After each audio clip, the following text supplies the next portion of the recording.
Talking about building bridges, no one does it better than you. And talking about African Continental Free Trade Area, your handprints are all over that.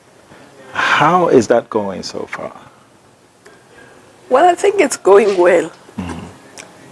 You know, when we launched the negotiations in 2015, we said to the negotiators, you must conclude the negotiations in 2017.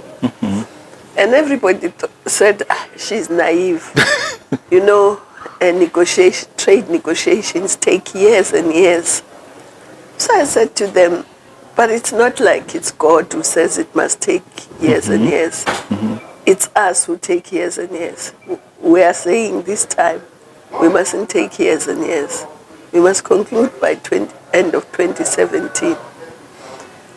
And as the universe will have it, indeed. You did it. It was concluded 2018. The heads of state at their summit started signing. And now I'm told that 47 countries have ratified. Look at that. Which is very, very good. Look at that. And a lot of work is now going on to see how the implementation should be done.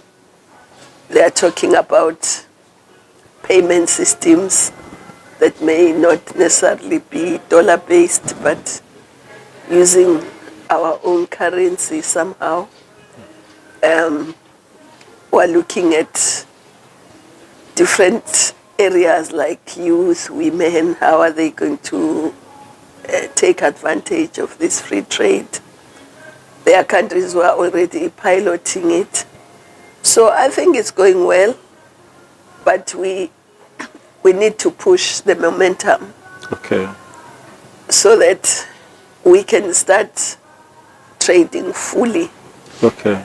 Amongst ourselves. Because we're the only region that wasn't trading sufficiently with itself. Doesn't matter where you go. If you ask any country in Asia, who's your biggest trading partner, they'll name a country in Asia. Right.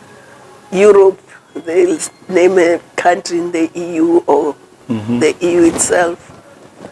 The US will probably say Mexico and so on. But here, they'll mention countries that are across the oceans.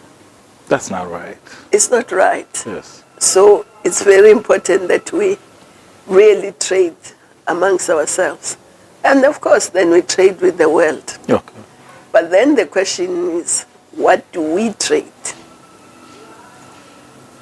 We cannot trade raw materials amongst ourselves.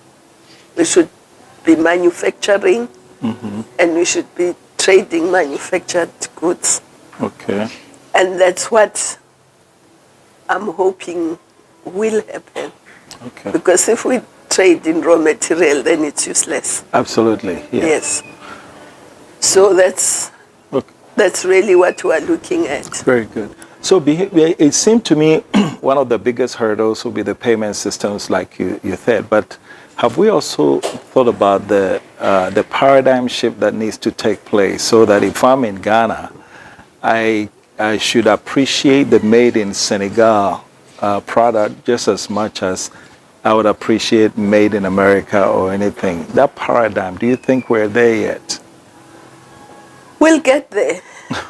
We may not be there yet, but we'll get there, because the goods that will be sold here will probably be more useful to us than the things we get outside. Okay. Of course, we'll still trade with the rest of the world. Right. But it would be much more important to appreciate things that we make ourselves. Okay.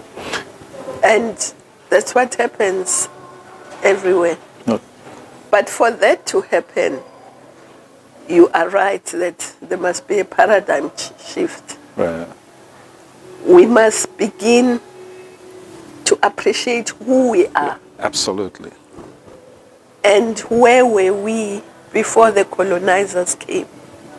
Because we tend to look at our history in a very narrow way. We tend to look at it from slavery and colonization as though we didn't exist before. Yeah. And if you look at who we were before, then that paradigm shift would be much easier. Because then we know we've been there before. Okay. We were interrupted. Absolutely. Absolutely. But if we just start with colonization, we just think we are colonized people who are not capable of anything. And yet we are capable of a lot. Okay. everything. Okay.